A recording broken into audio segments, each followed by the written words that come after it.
Okay, now that we're ready and set to go, what I was saying was it has been a stormy evening. Lightning associated with some of the heavier rain moving through. We're going to get to the radar picture in just a second.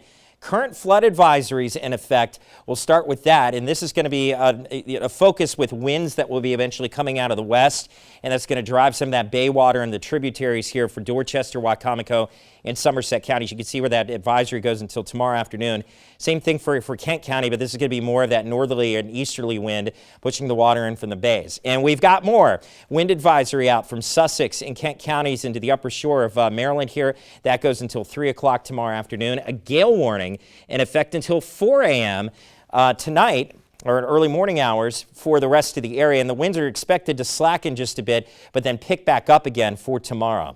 Current winds out of the south and east, and now out of the south into Accomack County. That's what's driving in the mild air across the area. This doesn't even include the wind gusts that at times are going to be pushing 40 and 45 miles per hour. And there you go, some lightning. That just came through the Salisbury area real quick. Ocean Pines, Ocean City, Rehoboth Beach, Fenwick Island. You had some of that lightning action here recently, and you see the very heavy rain to go along with that, and even some gusty winds. Larger view shows Sussex County right now. You've got the most rain falling.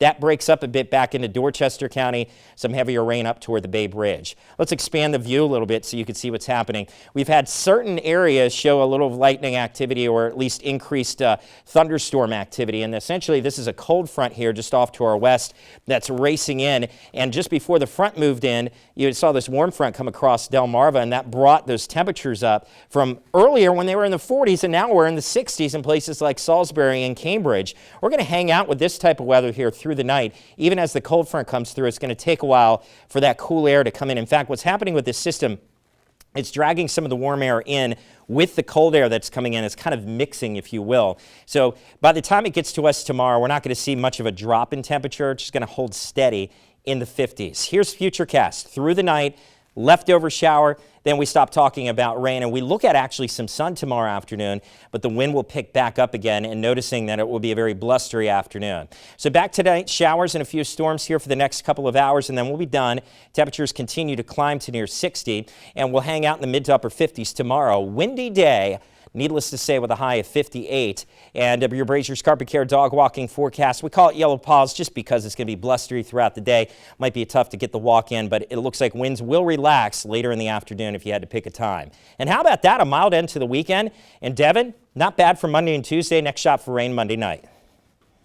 Thanks, Rich. Yeah, I'm definitely going to go for a run on Monday and Sunday. I mean, 58 and 60 degrees. We just got to get through the storm tonight. Now, let's talk some more basketball. This time, Maryland girls basketball. The Kent Island Bucks, they're still alive. The ladies are still unbeaten. They beat the Liberty Lions by 7, and they faced the winner of Hereford and Hartford Tech again. This was for their state quarterfinals, and now they're in the state semifinals. The Kent Island Bucks have been on a tear all season. They also won, obviously, the Bayside Championship, beating Decatur here in Salisbury at the Civic Center. But they've been great all season, undefeated, and their run is not done yet. Now we have another regional champion as well for the girls' side in Maryland. It's the top 2 seeds in the 1A. Snow Hill hosting Cambridge South Dorchester. The Eagles capitalizing on Cambridge's miscues. Mariah Murray gathers the steal and takes off to the rim. Fast break layup falls. Look at the speed that she displayed right there.